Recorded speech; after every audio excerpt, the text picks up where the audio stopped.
আসসালামু আলাইকুম। বিসমিল্লাহ থেকে সবাইকে শুভেচ্ছা। আপনারা অনেকেই জানতে চান আমরা আমাদের গরুগুলোকে কি কি খাবার খেতে দেই এবং কখন কি পরিমাণে দেই। দেখুন, এগুলো আমাদের হচ্ছে নারিশ ফিড। আমরা আমাদের গরুগুলোকে দানাদার খাবারের মধ্যে দেই হচ্ছে নারিশ ফিড, সয়াবিনের ভুসি, সয়াবিন অথবা সয়ামিল যেটাই বলেন, ওইটার যে ভুসিটা আছে সেইটা, সাথে খেসারির ভুসি আর ধানের কুড়া। এই ৪টা উপাদান মিক্স করে আমরা আমাদের গরুকে দানাদার খাদ্য দেই। পাশাপাশি আমরা আমাদের গরুগুলোকে সাইলেজ খেতে দেই। সাইলেজ খাওয়ানোর পর আমরা আমাদের গরুগুলোকে এরকম শুকনো যে খড়গুলো আছে সেই খড়গুলো আমরা গরুকে খেতে দেই। তো আসলে আপনারা অনেকেই জানতে চাইছেন যে আমরা কোনটা কি পরিমাণ দিয়ে দানাদার খাদ্যগুলো মিক্সিং করি।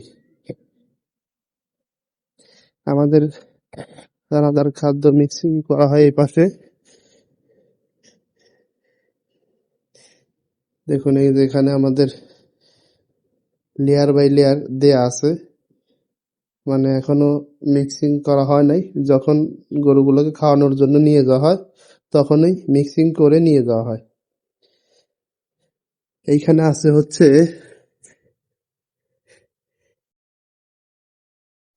ধানের কুড়া। আমি পরিমাণটা বলি কোনটা কি পরিমাণে দেই। আমরা ধানের কুড়া দেই হচ্ছে 40 কেজি, সাথে যে নারিশ যে ক্যাটেল ফিডটা আছে সেই ফিডটা, এইটা দিয়ে আমরা হচ্ছে 50 কেজি। এরপর সয়াবিনের যে ভুসিটা আছে, যেটা দেখুন, এটা সয়াবিন বলেন আর সয়াবিন বলেন যেটাই বলুন, এটা দিয়ে হচ্ছে 30 কেজি। এটা কোনটা কত পার্সেন্ট ওইভাবে আমি বলতে পারতাছি না, তবে আমি যে অনুপাতে মিক্সার করি সেটাই আপনাদের বলছি। এরপর হচ্ছে খেসারির ভুসি। এটা হলো খেসারির ভুসি, যে খেসারি ডাউলের যে খোসাটা আছে সেইটা, এইটা দিয়ে হচ্ছে 25 কেজি। আমি পার্ট পার্ট বলে দিচ্ছি। নারিশের ফিড যেটা, সেটা হলো 50 কেজি। এরপরে ধানের কুড়া হচ্ছে 40 কেজি, তাহলে 50 আর 40 90 কেজি। সাথে সয়াবিনের ভুসি যেটা আছে সেটা 30 কেজি, তাহলে হলো 120 কেজি। 120 কেজি। এরপর হচ্ছে আপনার খেসারি ডাউলের যে খোসাটা, সেটা হচ্ছে 25 কেজি, তাহলে টোটাল 145 কেজি।